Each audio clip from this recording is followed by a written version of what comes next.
Hey everybody, welcome to the Daily Mastermind. I'm the implementation coach for the Mortgage Mastermind Group, Paul Baxter. I am definitely here to help you grow. Guys, we've got a great class and another one that kind of stemmed from a conversation we were having yesterday. What we're going to do today is focus on that almighty database, the gold that is in our databases. That really is the gold mine that you have. You know, you've heard the old saying, he with the biggest database wins.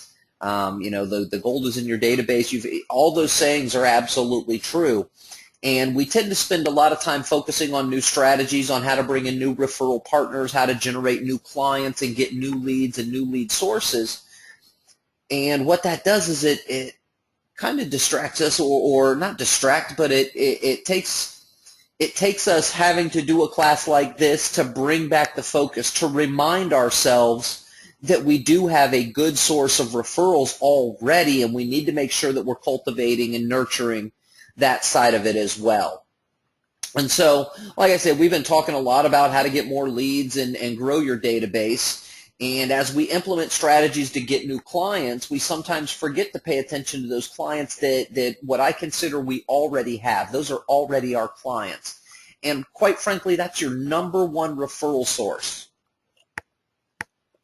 Somebody that already sees you as an expert, they already like you, they already trust you, they already know what you bring, how you do business and what you do. That's your number one referral source. That's somebody that's already they've been on the other side, they've been a client.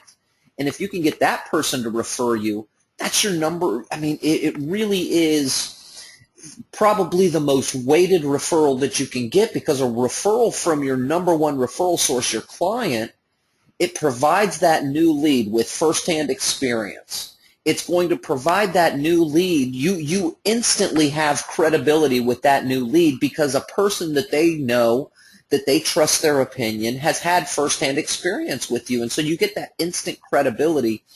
And with that, you get instant trust that you know what you're doing. You don't have to take the time. You don't have to spend the money and the effort to develop those things when it's a referral that comes from your past client, because those kind of referrals come with those items or that stuff built right into it. So you take special care to ensure that you continue to nurture and cultivate this incredibly prosperous resource, which is your past client database. And I think we sometimes forget to do that. And that includes a follow-up formula, just like we've had with prospects and current leads. We've got the follow-up formula. We send them an email. We send them a card. We pick up the phone and call them. You want to have that same kind of a formula with your past clients. But there's a lot more that you can do. You can go far beyond that as well. And so that's what we're going to talk about today. Is let's explore some of the ways that you can create brand loyalty with your current database of people who already know, already trust, and already like you. And some of the things, or the things that we're going to focus on today with our database mining class, we're going to focus on email drip campaigns. We're going to focus on a birthday strategy, and I'm going to show you how to do it what we call Ed Nauerall style. And some of you have incorporated this into your business already. Some of you have not. And so for those who have not, we're going to cover that. A holiday strategy, non-religious style holiday strategy. And then kind of going far beyond what you would normally do, a customer appreciation party. I only know of one loan provider who's actually doing that.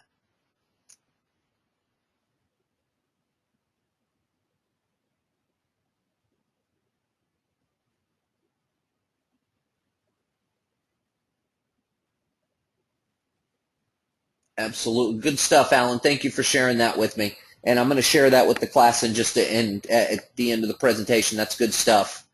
And that's kind of where I'm going, like part of the holiday strategy incorporates something very similar to that.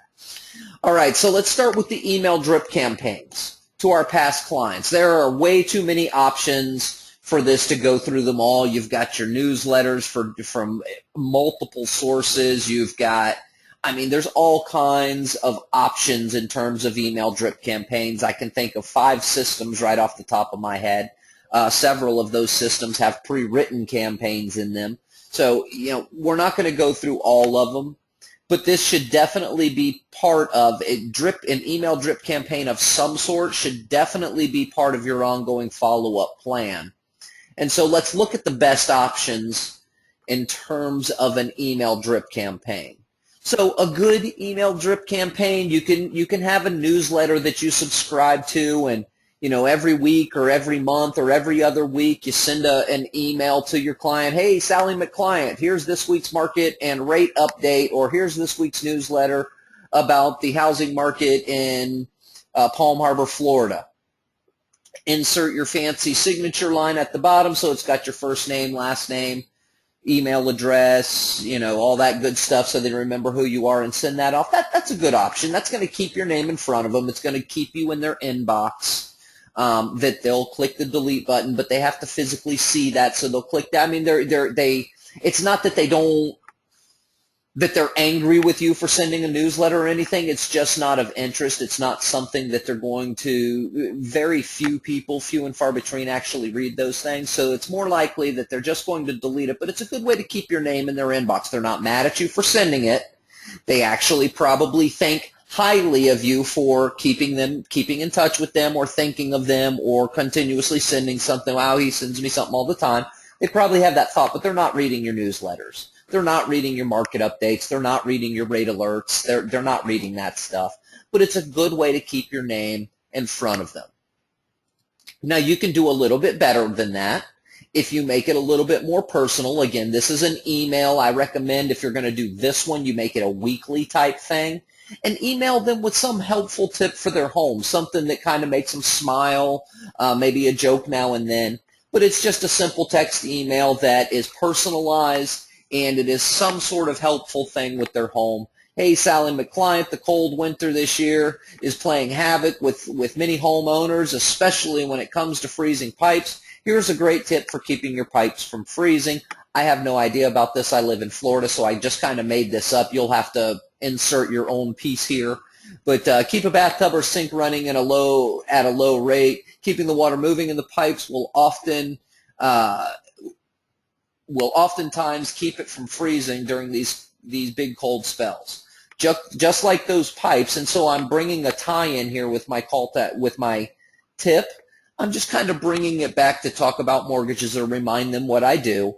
Just like those pipes, you can keep yourself from feeling frozen in your home or mortgage. Always remember, I will be glad to give you a free mortgage checkup and make sure you are not getting frozen. See you next week. And my name and my fancy signature again.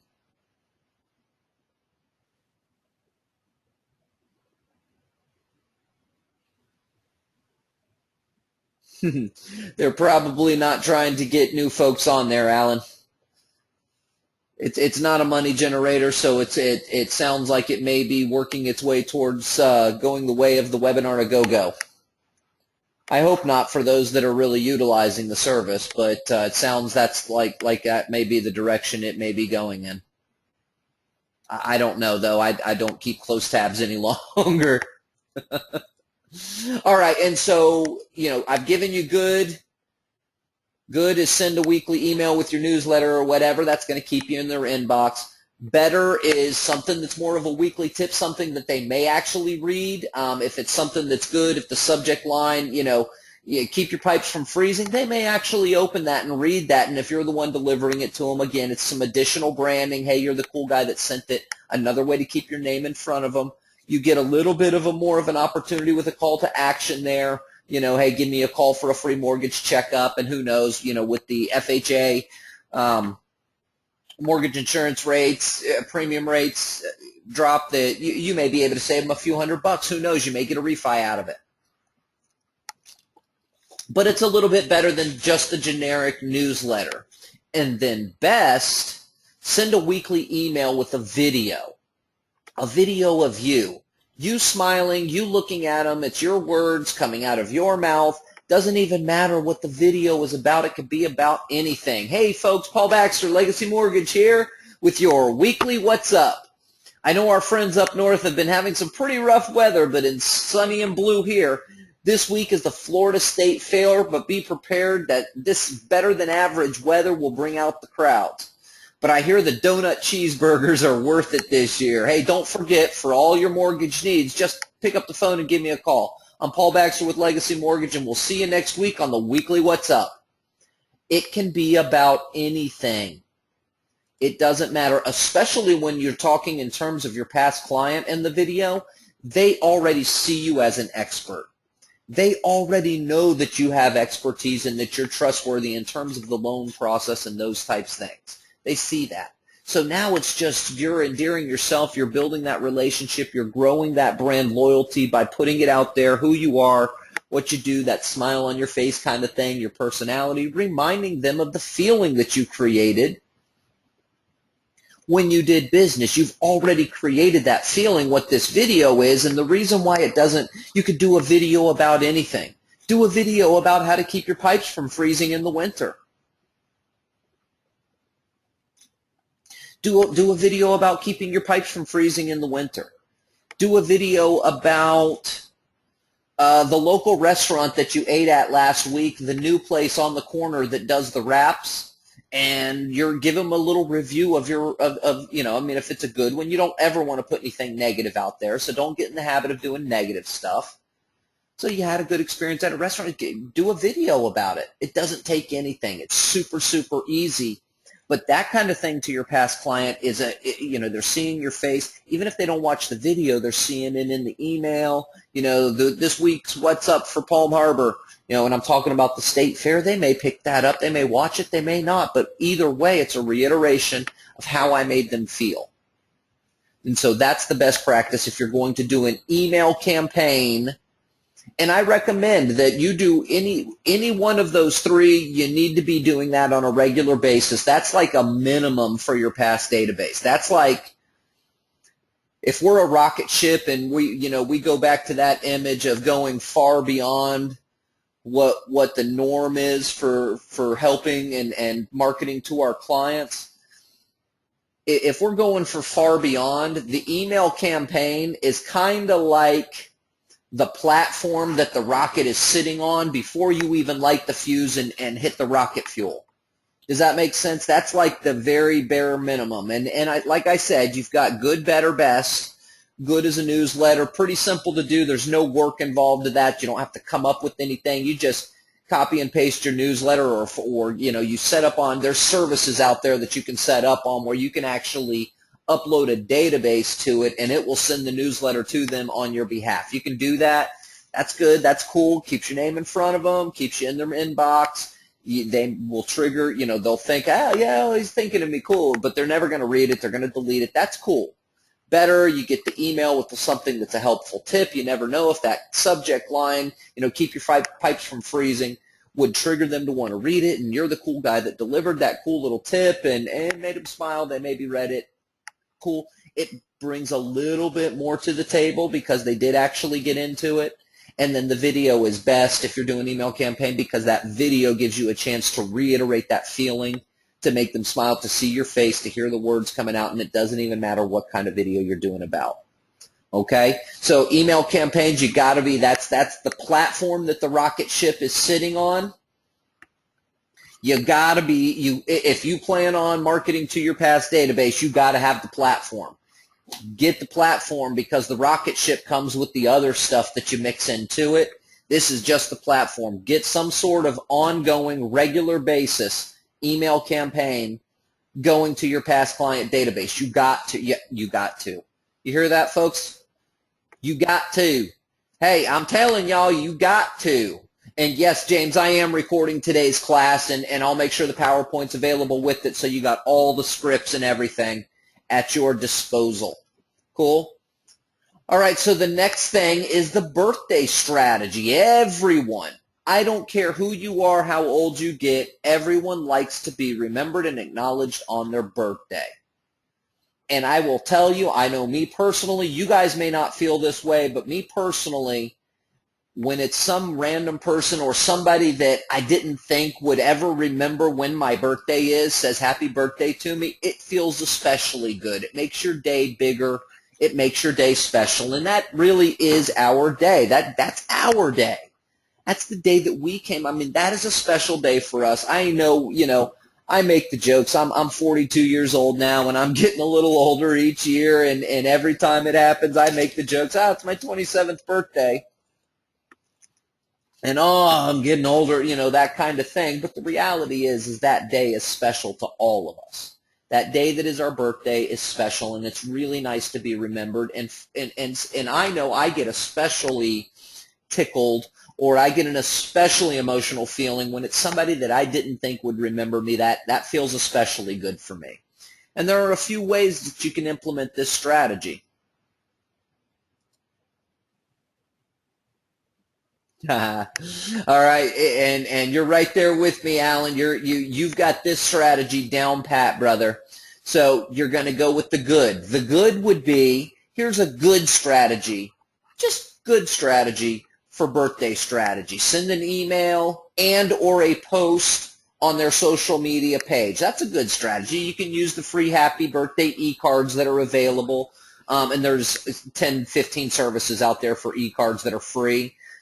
You can make a video using Animoto. We did a class about that just a couple of, maybe even a little less than, maybe a month ago.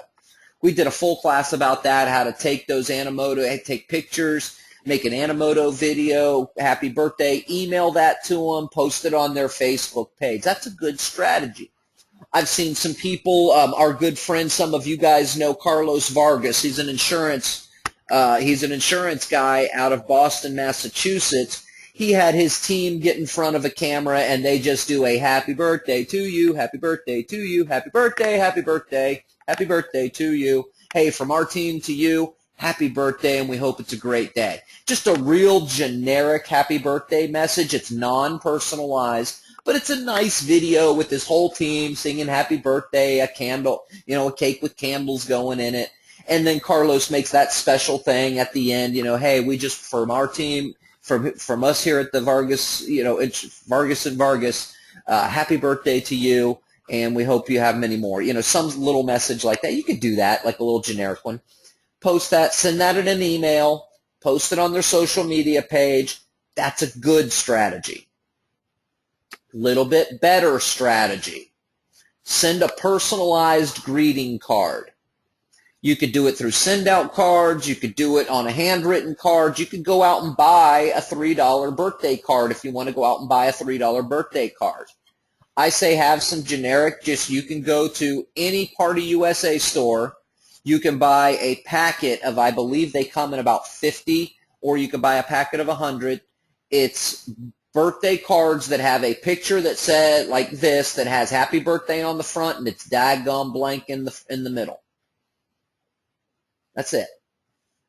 And all you're doing in that card, sure, look how long will it take you to write this out? Hey, Sally, wishing you a day filled with joy and laughter. Happy birthday, Paul Baxter. And then in smaller print, Legacy Mortgage, and I absolutely include a business card. Absolutely include a business card. Absolutely a business card. I know that question's coming. I can see it being typed before I answered it. Yes, a business card in your birthday cards. Because you're not doing a call to action. You're not really putting a phone number or contact information. You're just signing it, a signature type Paul Baxter, and then just in small print, Legacy Mortgage. A simple reminder of who this birthday card is from. Okay? Very light. But yes, a business card goes included. Absolutely. And I know, you guys know our good friend Alan. He likes to do the send-out cards. That makes it real easy because he's got just a template that he used that he populates the new person.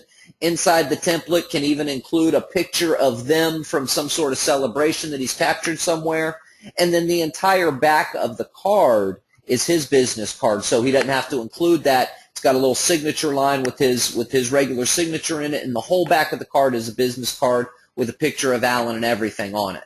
So the send-out cards makes it real easy. What's it cost you, Alan, to create and send a send-out card for birthdays? I know you're implementing that strategy, but what does it cost you to send out one? $1.42. So it's $1.42 for a personalized card with a picture of them and the whole back with a business card of you and a picture of you on the back of it. versus probably if you go and do it the other method, if you go and buy at like the dollar, or not the dollar store, but the party store, you buy a packet of the birthday cards with it printed on the front, empty in the back, comes with an envelope. A packet of 50 is probably going to run you somewhere around nine to $10. So, I mean, but I like the easy factor. You guys know me. I'll push the easy button all day long. And so whatever is more comfortable for you, the recommendation is do this. That is absolutely better. And then best practice on a birthday strategy. Best on a birthday strategy is to deploy the Ed Nauerall birthday strategy. Call them on their birthday. Pick up the phone, dial the phone, and call them. Now, I know that could probably, here's the thing. The only difficult part in doing a birthday strategy where you're calling them on the phone is finding whose birthday is on what day of the week, right? Well, if you're deploying any sort of birthday strategy other than the Facebook, most of us, our birthday strategy is we get on Facebook, whose birthdays are today. Oh, I'm going to do a post and I'll probably see if they're in my database and send them an email. That's most of our real birthday strategies. The hard part of a birthday strategy is getting a database together that shows you the birthday of these people. Now, once you have that information and you know everybody's birthday and it's chronological, you can look at it and you know that that person's birthday is on X and X date. The next step is to take that information and convert it into a calendar. That's the hard part. Taking the birth date information that you've got and converting that into a calendar to where you know on Thursday, February 12th, you have 3 people to call. You have 3 birthdays on February 12th. Turns out you have 0 birthdays on Friday, February 13th, but you do have a birthday on Saturday, February 14th. Oh, a Valentine's Day birthday. Special note there. You have no birthdays on Sunday, but you have 4 birthdays on February 16th. Ooh, got to make sure you do, and put them on a calendar so you know exactly who to call and what day their birthday is. Again, everybody likes to be acknowledged on the birthday. The email, the post on the Facebook page, that's all expected type stuff. That's a minimum standard. That's expected kind of stuff. A card in the mail, that goes a little bit above and beyond what the norm is, but that's not so far out of the norm that it's going to knock, it's definitely better. But imagine somebody that you didn't think in a million years would ever remember your birthday, and your phone rings and it's that person on the other end of the line.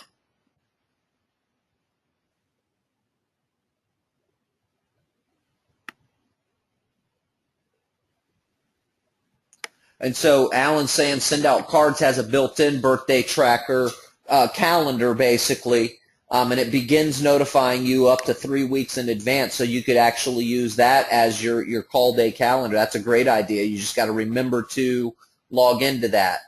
I like the idea of taking the time to build your calendar out, though, and it may require that you hire a VA or hire somebody on Fiverr to go through and make a calendar of the birthdays. Or hire a VA for a one-time gig on Odesk. Odesk is a great place to hire people for one-time gigs. It's worth the effort to do so. And if anybody needs somebody to do that for them, I have 1 or 2 people that are in a position to be able to do a few gigs, not to work for somebody full-time, but can definitely do some gigs and get that done for you for a small fee. I can, let me know, and I'll certainly talk to them and get you a price. But here's what the birthday phone call looks like. Hey, Sally, it's Paul Baxter with Legacy Mortgage. I am just calling to wish you a very happy birthday. I truly hope your day is filled with joy and laughter. Pause for appropriate response. Awesome. Hey, now enjoy the rest of your day, and if you need anything from your mortgage man, don't hesitate to call. Bye now. How long did that phone call take me? 20, 30 seconds, I've already hung up. I said bye now. I hung up the phone, and that person's on the other. You are not going to believe who just called me for my birthday. Do you remember the guy that did our mortgage? Yeah, yeah. He just called me and said happy birthday. Aw, that was cool. He remembered. And then the conversation goes on for 3 minutes about how he remembered. Oh, he must have a database that reminds him or something. Yeah, that's pretty cool that they do that, though. That's an extra level of care, I mean, I know the dentist didn't call me, and I spent more money with the dentist than I did. Do you see how that goes, though? It's a very simple thing to do. The difficult part of deploying the best practice for the birthday strategy is creating that calendar. Once you have it done one time, though, here's the cool thing, guys. A birthday doesn't change from year to year. You don't have to alter that calendar next year other than adding new people, your new clients from this year to that calendar. And that's pretty simple to do. Once you have the main calendar built, every time you get a new person, you simply add them to your calendar. You simply add them to your calendar. So that's a great way to deploy and implement a birthday strategy that goes far, far beyond just the ordinary email or post on a Facebook page. That extra step of a phone call, it goes so far beyond that what others are doing. That's how you drive that brand loyalty deep, and that's how you start to get referrals, because now not only are you the guy that they're going to refer if somebody asks them, but they're actively listening and trying to find people. Their reciprocal activator is kicked in, and they're looking for people that are maybe moving and that they can help you with.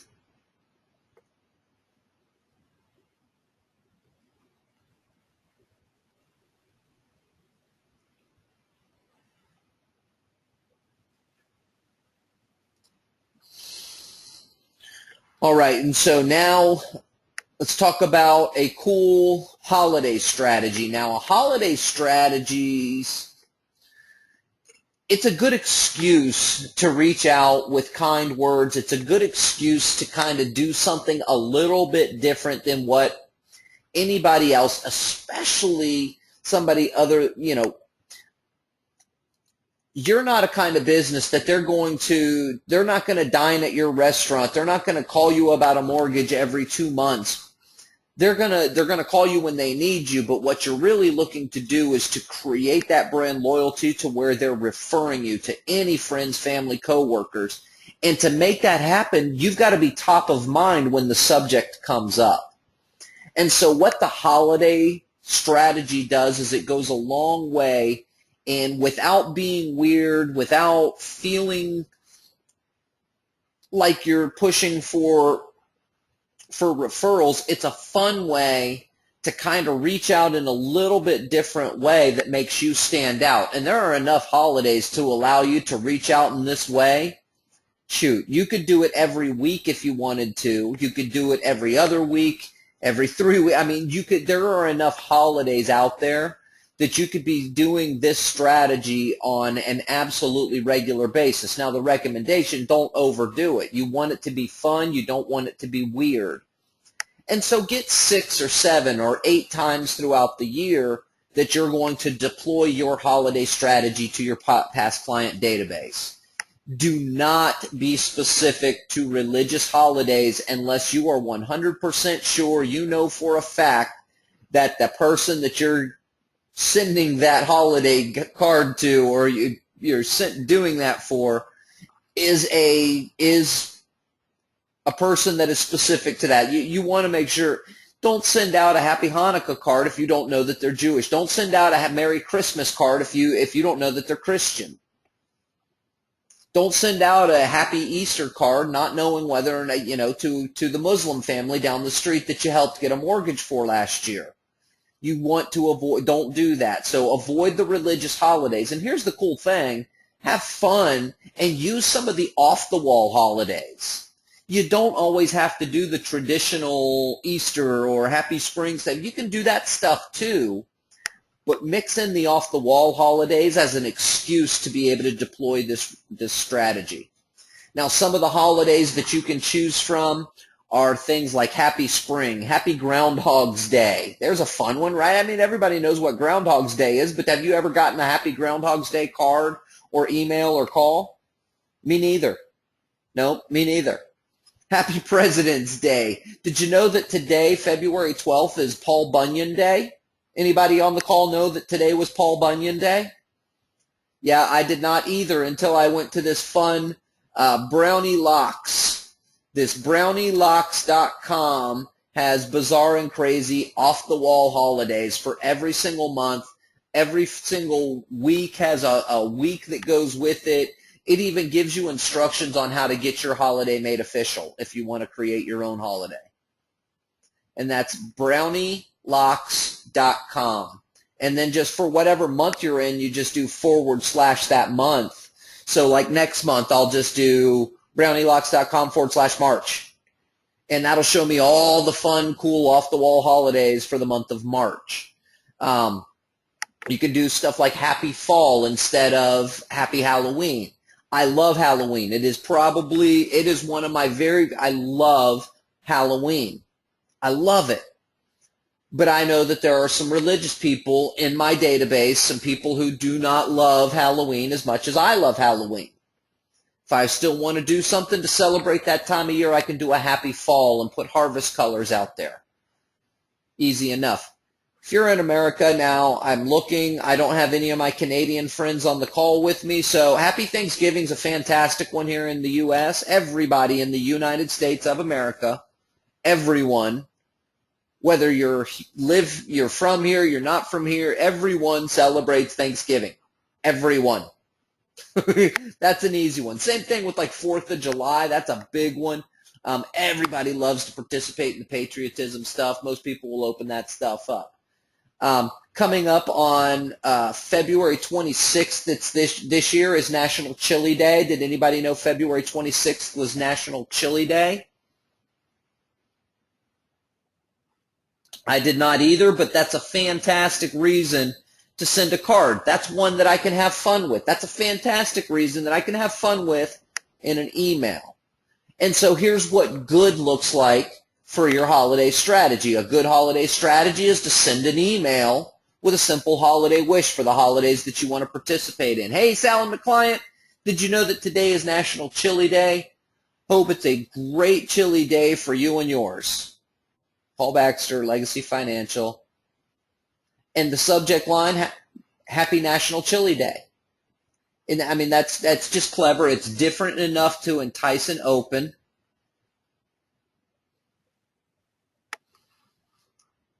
It's just clever enough to put a smile on the face, kind of a reminder that Paul guy always, I'm a humor. I have a good sense of humor. One of the things that I'm always trying to do is make people laugh. I associate good feeling with laughter, and so I always try to present that and present my way or create that good feeling with others. Alan, Jeff is asking, Alan, where do you get your odd holidays for your send-out cards? Are you using that Brownie, the Brownie site I found, that Brownie Locks? She seemed to have the most of all of the others that I saw. I clicked on several of them, but that Brownie Locks, she seemed to have there is just a plethora there.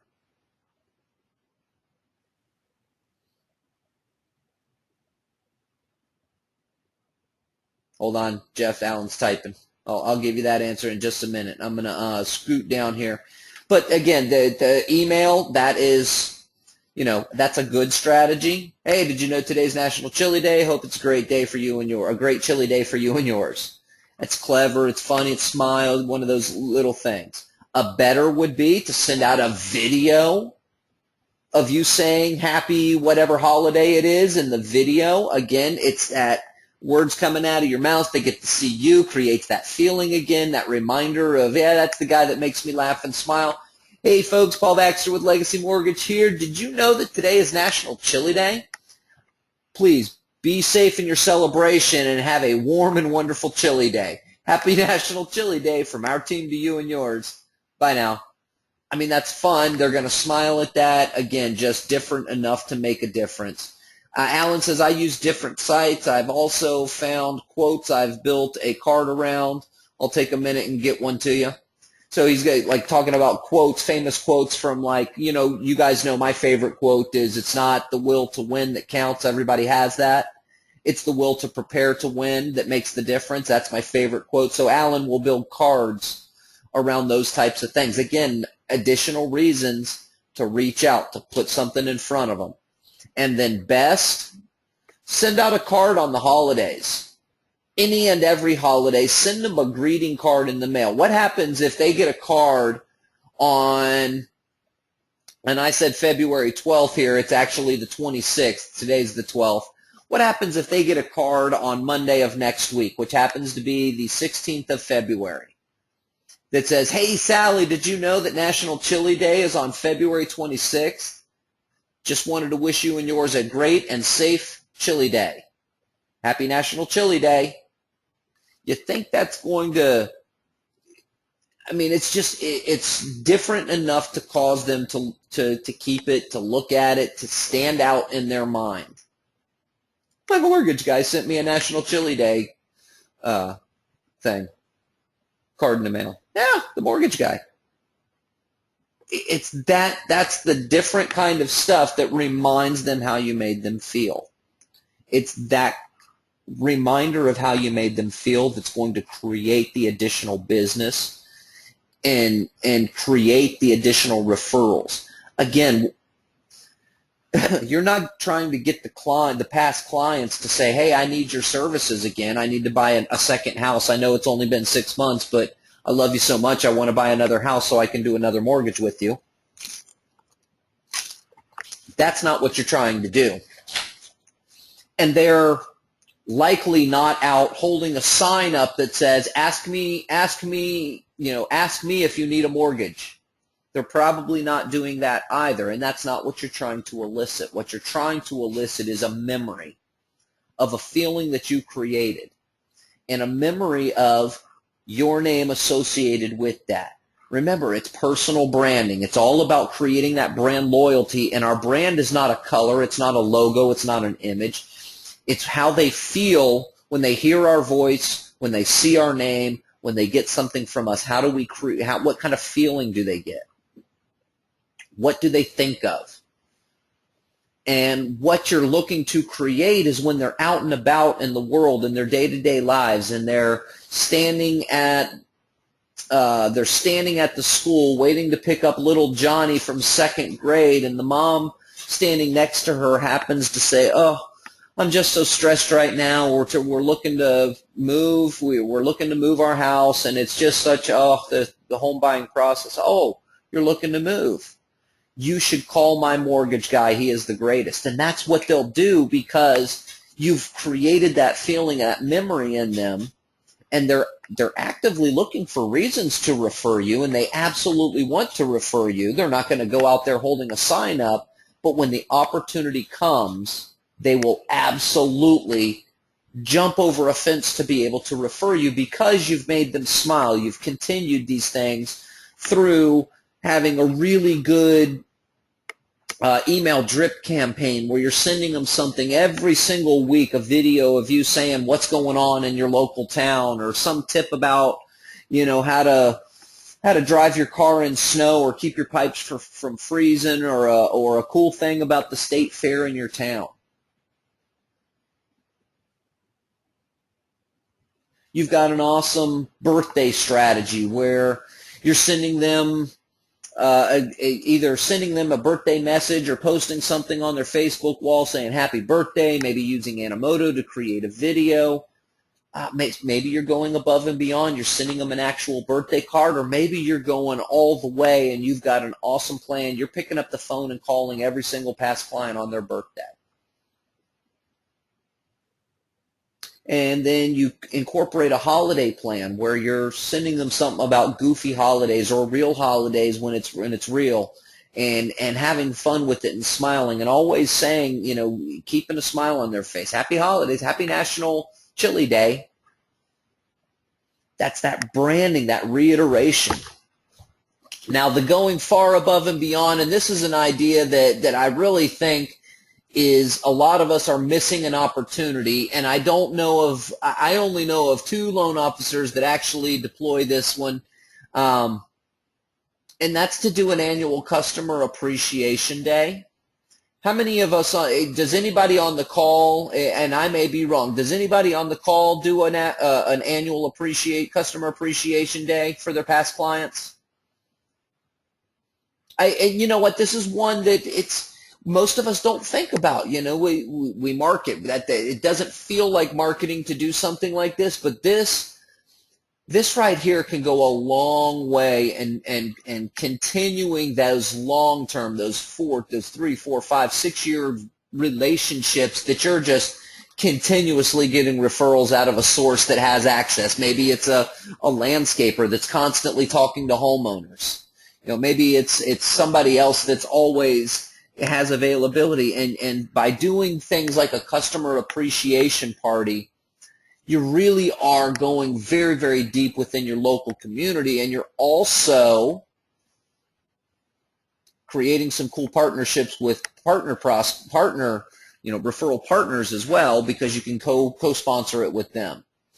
By the way, I just want to let you know, I know it sounds, oh my God, a customer appreciation party, what, holy cow. It's a lot easier to coordinate than you think. It really and truly is. The main ingredients, the things that you want to make sure that you're doing, and all you really have to cover are these 3, I guess it's 4 if you consider food and beverage 2 things, but really these 3 things, if you cover them, you're going to have a good customer appreciation party, and that's comfort. You want to make sure that you provide a comfortable environment.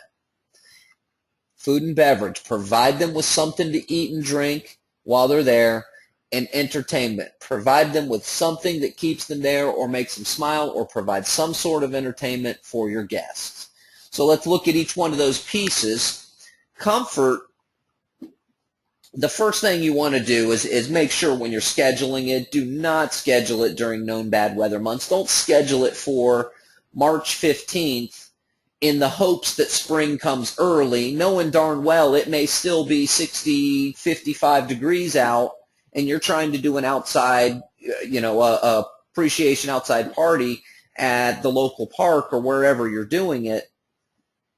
You know better. Do it on months that you do it, schedule it during a time that you know you've got a better than average chance of having pretty good weather. Not too hot, not too cold. Like in Florida, I'm not going to ever schedule my customer appreciation party the first 2-3 weeks of August. I'd be setting myself up for disaster, because it's like sitting inside of a oven in August. I'm also not going to do it at, on the first week or the last week of March. It's probably going to rain throughout the day. So I look at the best times, September, when it's mid 80s and it's perfect out, something like that. You want to pay attention to that. Now, comfort, you absolutely must provide shade from the sun or rain. You're going to get one or the other. You're either going to get a sunny day or you're going to get a rainy day. Provide shade from both of them. Give people a place to duck in out of the sun or duck in out of the rain.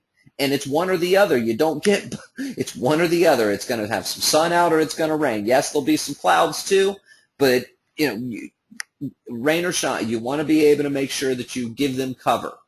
Provide seating and tables. Don't just provide seats without a place to put my drink down, or a place to put my purse down if I'm a lady, or a place to put my keys down or set my phone down. Provide a nice, comfortable place. Do half seating underneath your shaded area, and do part of your seating outside for those that do want to enjoy the under the sun eating. Leave enough room for free movement. I have seen so many appreciation type parties and catered events that I've been at, where they try and crowd too much stuff into too small a space. People don't stay very long. People will tend to not hang out for very much time when they're uncomfortable. If I can't move around, or the guy behind me keeps bumping into me, I'm going to eat as fast as I'm going to get up and go as quickly as I can. If you ever wonder why quick serve places, like when you go to the county fair, they've got all the tables as close together as they possibly can because they want to make enough room for enough people to sit, but they don't want you to be so comfortable that you sit there for a long period of time. They want you to be a little bit uncomfortable, so you sit down, you do your business, and you go as quickly as possible. Leave enough room for movement so people feel comfortable to sit and hang out. Provide enough seating for that to take place. Food and beverages, for appreciations, you want to do something that is easy to serve. Lasagna is a great, easy one to serve. Spaghetti, not so much, because you got the noodles and you got the stuff together. Just mixing them together, it's just not super easy to serve. A pig roast is fantastic, easy to serve, because you got one guy that's cutting it up and carving it off and putting it into a hot pan. Barbecue is probably the single easiest, and barbecue includes hot dogs, hamburgers, a little bit of chicken, maybe some ribs. You've got a nice mix of different foods that will appease everyone that may be coming. If you don't like burgers, you like dogs. If you don't like dogs, you like burgers. You don't like chicken, you like pork, you want some ribs. You don't like ribs, have a chicken leg. So it's those are the kinds of things that make it very easy. You want to use items that can be cooked and kept warm after cooking. Don't use things like soups and salads that are very, soups and things that are prepped right then and there. Or items like fried foods are not great for this, because the longer a fried food is kept warm, the soggier and soggier it gets. So a fried food is not a good one to use for that kind of thing. Casseroles, same thing. They tend to kind of water down as you keep them heated, or things like that. Unless you're equipped, avoid meltable desserts like ice cream. I know the propensity is to do like an ice cream thing. If you just have ice coolers that you're doing all your food in, don't do ice cream. I'm telling you right now, I've seen it ruin parties. Don't do ice cream. Now, I want to do ice cream, doggone it, call up a local ice cream truck. Do a Google search, ice cream trucks. You will find 500 of them available for you on Google. Pay that guy $200. He will come and sit his truck at your party the entire day. I promise you that. Not much money. Those guys will come out there. They're more than glad to do so. So if you have to do ice cream, get the ice cream truck out there. He's equipped with all the freezers and stuff. Provide plenty of utensils and napkins. Overdo it with utensils and napkins. I promise you, you will need more utensils and napkins than you think.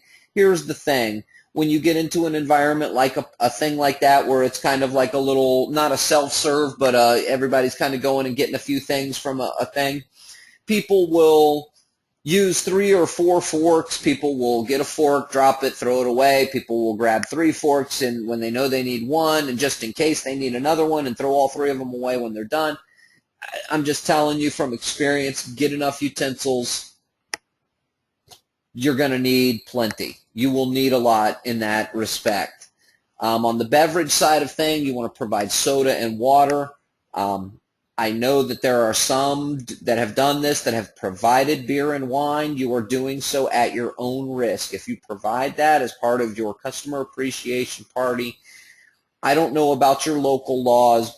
It's too close to the narrow line to me being responsible to providing that beer and alcohol. And if somebody leaves your party, gets into an accident in a DUI situation, they may be able to hold you or even your company liable for that situation if you're providing the beer and alcohol. Now, you can make it a BYOB. If they bring their own, more power. Absolutely.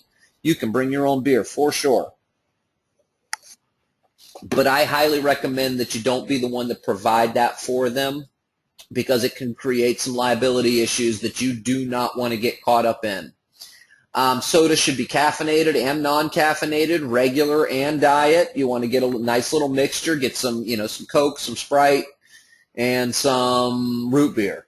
Not everybody likes Coke. Not everybody likes Coke or Sprite. Not everybody likes root beer. Different things. Mix it up, but always have a nice little mixture of regular and diet, and then bottled water of any sort. It doesn't matter, but individual bottled water. Don't go cheap on it and get big giant jugs that everybody can fill up their cup.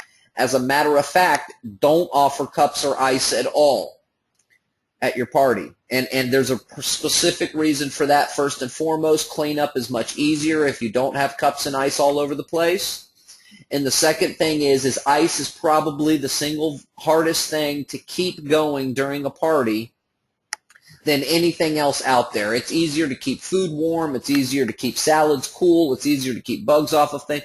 Ice is the single hardest thing to keep going at a party. Offer cans of soda, bottled water, Capri Suns. If something for the kids, do Capri Suns or juice punches or Gatorades, small Gatorades, things like that, things that they can hold and drink out of the device itself, because you do not want to get caught up in offering a way for people to get fresh ice and fill a cup.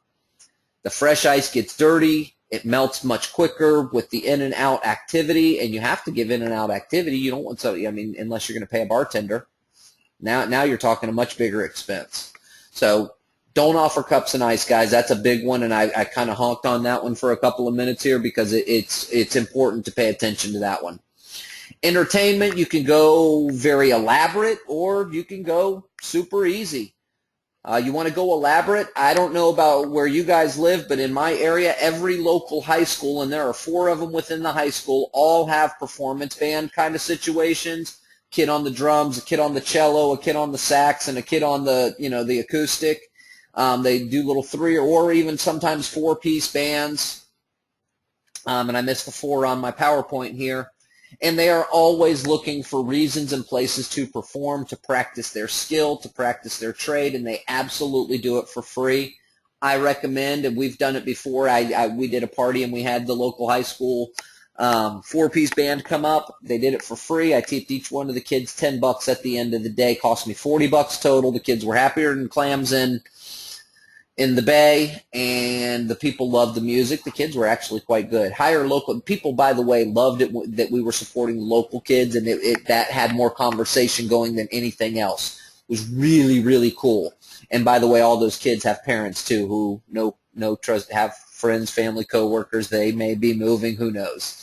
Hire a local musician or a DJ. That's usually going to cost you around $100 an hour or $250 for the gig, whether it be a musician or a DJ. If it's a full band, if you're looking at a full band to play, understand this, that may cost you a little bit more, but they will typically do it for the same price as a single musician or a DJ. It's not our fault they've got a whole band. You guys split it amongst yourselves. And if they want the gig, they'll do it. That one's pretty cool because that gives you a cool opportunity to go up and do a nice little, you can have a chance to speak to everybody and take the mic and everybody's eyes are up there. Or you can go super cheap, have a system and just play some music on your own. Plug your Droid in there, pop open Pandora, and just go to town. Now, the cost of a customer appreciation party can add up pretty quickly. Get some sponsors, get some co-sponsors to do it, kind of like NASCAR does it. Everybody chips in a little bit, and therefore that $200,000 to race in that race only cost Budweiser $50,000 and Checkers $50,000, and Holly paid $25,000 and DirecTV paid $50,000, but Russell only paid $15,000, so they get a smaller spot. You see how I'm going with that? So get a few sponsors. Title companies are great sponsors for your customer appreciation. Insurance companies. Here's some you probably didn't think about that would love to co-sponsor your customer appreciation day. The local pest control company. Who do they want access to? Homeowners. Landscaping companies. Who do they want access to? Homeowners. Roofing companies. Real estate companies. They'll co-sponsor those things with you. They want access to those people as well. They want to be seen in the community as doing fun, cool stuff, right? Everybody does. So give an I appreciate you speech at the very end. Hey, folks, I'm Paul Baxter with Legacy Mortgage. I just wanted to take a brief moment and say thank you all for being here today. Each and every family here has given me so much, and it's just a small token of my appreciation to throw you this party. I also want to say a special thank you to Ted over at Ted's Pest Control for helping us with the amazing pig roast. Pause for applause. Oh, and let's all give a warm thanks to Sally over at National Title for helping us out with the drinks to wash it down with. And there's my good friend Freddie over at A1 Insurance has sponsored all the entertainment today. So thank you all again for coming out. And if you ever need, some help with your need some pest control, or you're buying a new house, let's make sure we title it with National Title. Or if you need new insurance for your home, car, or boat, give my good friend Freddie a call. And for all your mortgage needs, I'm Paul. I mean, you can end it that way however you want, but have fun with it. It's fun to do. It's your opportunity. You get a chance to have a commercial. You did that. But your commercial is more of a thank you, I appreciate you kind of thing. So your past clients already know your expertise. You have already created a feeling of trust with your past clients.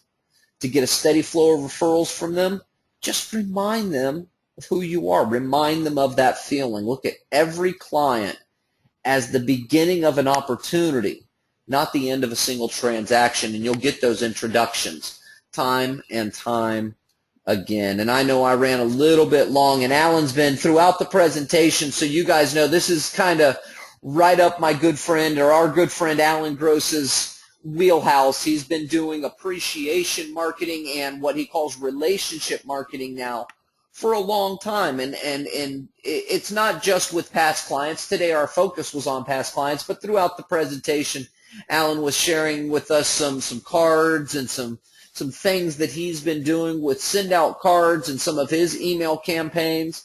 Let me see if I can't pop a couple of these things up to kind of give you guys some ideas. Yeah, here's a picture of some of the cards, and like I said, just for no reason, for taking a quote and having a reason to send a card out. You don't have to have national. There you go, Alan. National Corn Chip Day. That's exactly what I'm talking about. National Corn Chip Day. Hey, today's Fat Tuesday Mardi Gras. Alan, by the way, Alan's sending out Fat Tuesday and Mardi Gras stuff. He lives in Baltimore, Maryland. He's nowhere near New Orleans. Nowhere near New Orleans. Thank you for sharing that with us, Alan. I appreciate that. Guys, girls, I can't stress it enough. Pay attention to. Make sure that you're taking the time to do things and focus on reminding those past clients how you made them feel. Give them that opportunity to refer you, but it only happens if you remind them of that feeling when they did business with you. That's the only way to do it.